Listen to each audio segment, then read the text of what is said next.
Hi there, I'm Greg, the Masked Gamer, and welcome to my playthrough of Middara. I have the week off from work. I plan on spending the whole week playing this game, and just recording the playthroughs of the scenarios themselves. But here's the twist. So I play tested the first scenario of this a few weeks ago after reading the immense rule book, and I hated it. I hated it so much. I spent most of my time nosing the rules. I spent a very large amount of my time just wondering why things are worded the way they are and why things are represented the way they are. And I know this game is very beloved, and I'm going to do my darndest to play this well this week. But my expectation, I don't like where this camera is. There, that's better. My expectation is that this is going to be a full hate play. Just like you do a hate watch. You know, when you watch the later seasons of American Horror Story and you're like, why am I doing this to myself? And you can't stop. That's what I expect this to be. And so I'm hoping that you, as my brand new audience, are going to fall in love with my suffering and enjoy yourselves with this. So there's a few things I want to talk about before I start, some of the things that I hate.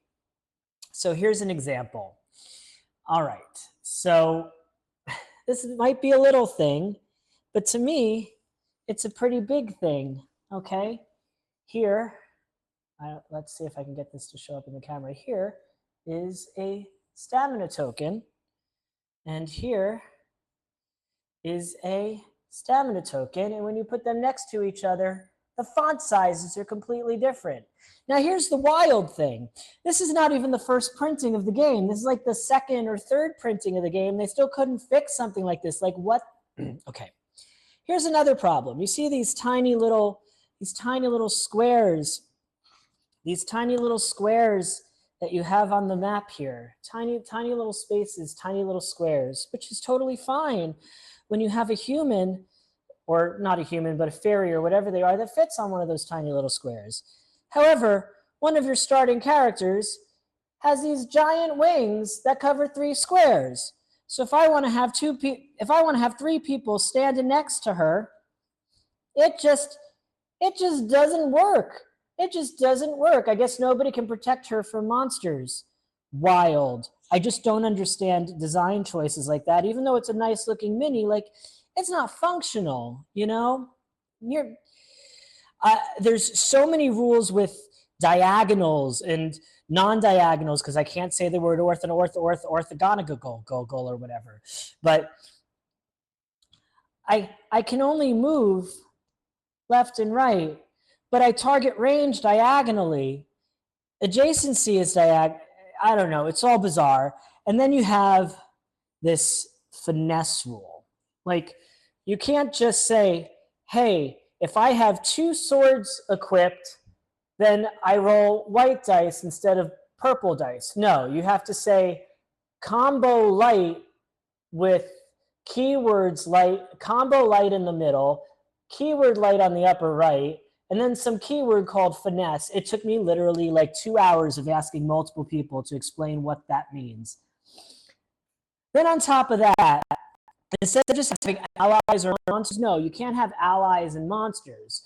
You have to have intelligent combatants and command combatants. And then you have different cards for whether they're intelligent or command, if there's something you can summon or take control of, or gosh forbid, you know, become a conduit combatant and turn into it for half your turn and then turn back into yourself.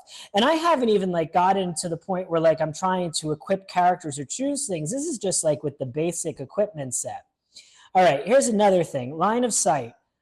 I still don't know if this space here is in line of sight of this blue totem here, because I'm not sure if this tiny little bit of this obstacle that comes over the space is an obstacle that blocks me or not.